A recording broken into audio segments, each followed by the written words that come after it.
Previously on Badger and the Blitz. London, it's not safe no more. They want to put her to sleep. Run, Badger! Run! Badger, search and rescue division. What are you doing in here? I hate you! I hate you! Ah, Corporal Badger. Saved 2 nippers last week. She's my best friend. She's out there. Somewhere.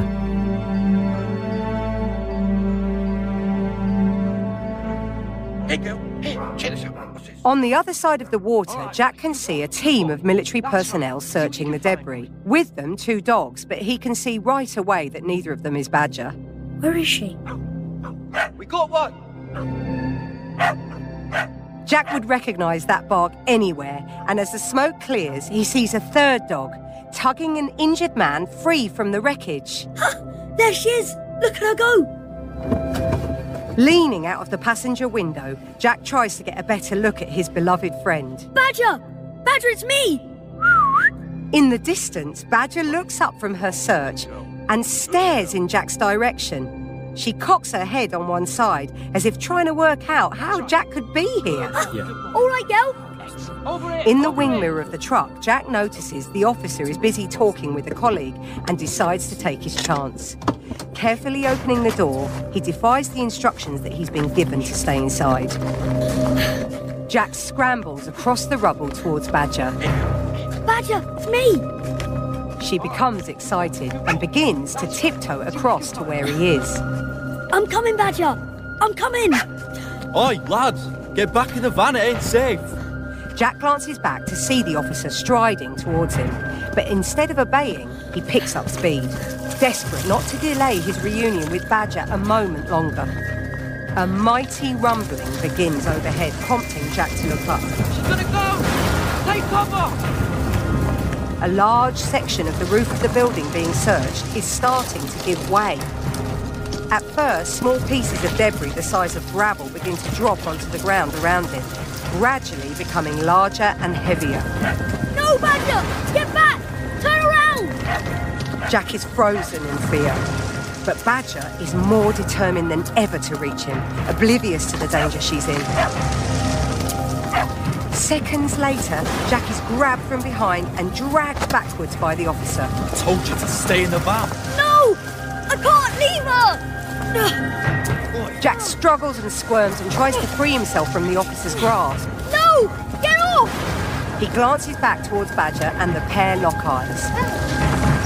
That's her sensing his distress, and it only drives her desire to be with him even more.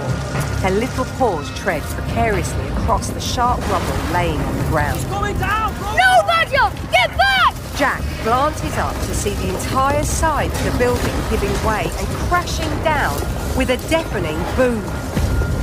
The blast throws Jack and the officer to the ground as the air is filled with debris and dust. Everything goes black.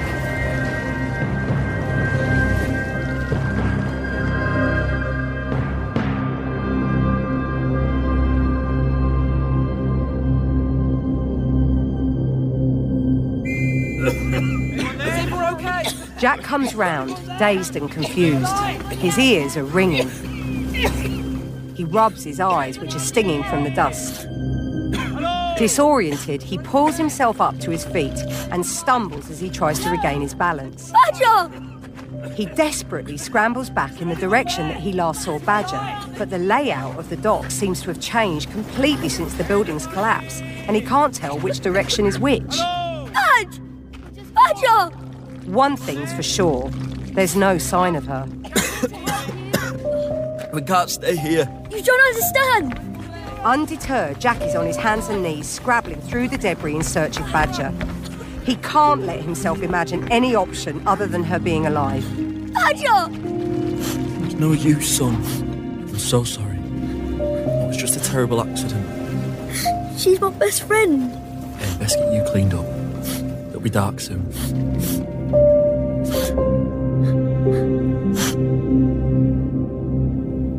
In the back of the van, the officer applies antiseptic to Jack's knee.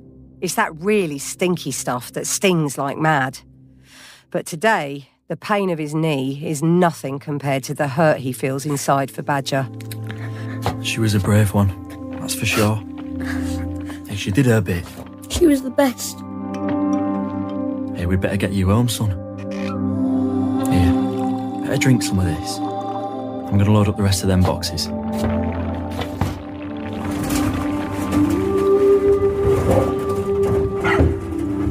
Did you hear that? Sorry, kid.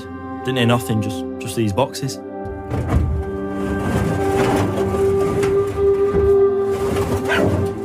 There he is again. There's nothing there, son.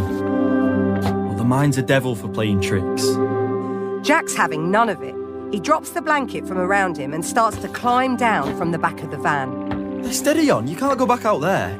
But she's alive. I know it. The officer places his hands on Jack's shoulders, just like his dad would when he had to deliver bad news.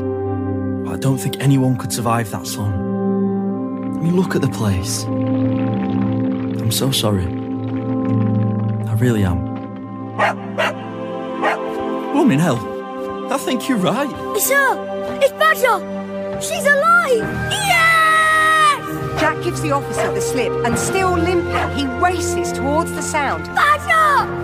I'm coming! Jack scrambles across the rubble and debris as fast as his hands and feet will carry him. All of a sudden, through the mist, Jack sees Badger. Their eyes meet and they charge towards each other. Badger's barking intensifying the whole time. 10 metres, then 5, then 2. Badger leaps towards Jack and into his arms, knocking him to the ground. I'm sorry. I'll never let you go again. I promise, girl.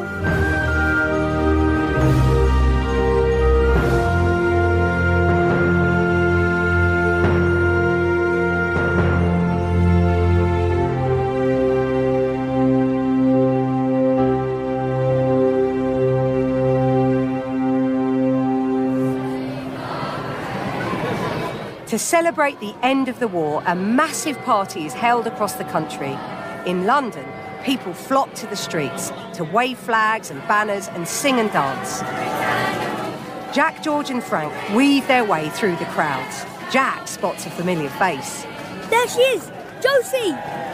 Jack, over here. And beside her, Duchess Hamilton. They both wave frantically at Jack and his family, beckoning them to join them. They've not been passed yet, have they? Not yet. You're just in time for the main event. Quick, it started. They push their way towards the edge of the road, which has been cleared, ready for the procession, to thank everyone who has helped during the war. This looks like a great spot. Here they come. The procession starts with a marching band, closely followed by a team of nurses for whom everyone cheers loudly, recognising the work they've done in helping the sick and injured. Next, the military vehicles, an impressive carnival of tanks, armoured cars and trucks. The Navy and Air Force are up next, along with several classfuls of children, all around Jack's age. Each and every person waves and smiles. There she is. I see her. Where? Over there, behind them trees. I can't see. Up you come, bro. George lifts Jack up onto his shoulders. There she is. I see her. Next in line, behind the nurses, the tanks, the Navy and the school children, are the animals. The brave creatures who have all played their role in the war. There are mules and horses, but most of all, there are dogs. And at the front of the line is Badger, led by her handler and proudly wearing a sash featuring the medal that she's been awarded for her service. It looks like she's earned her stripes after all. Here comes the Air Force.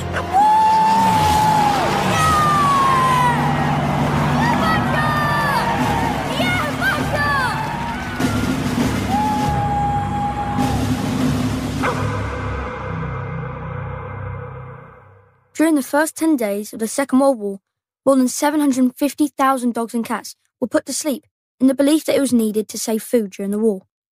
The Duchess of Hamilton, Oh, please. Call me Nina. Nina, devoted much of her life to rescuing animals.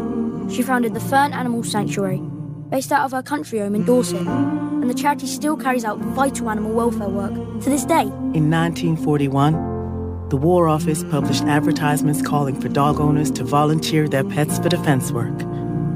Just like Badger, 7,000 animals came forward, and by the end of the war in 1945, 3,000 had been dispatched to units across the globe. Tragically, only 1,500 made it home again. In 1943, the Dickin Medal was introduced and became known as the Victoria Cross of Animals, the Victoria Cross being the highest award someone can get in the military. The medal recognised the incredible bravery of animals, like Badger, in the line of duty. It is still awarded today.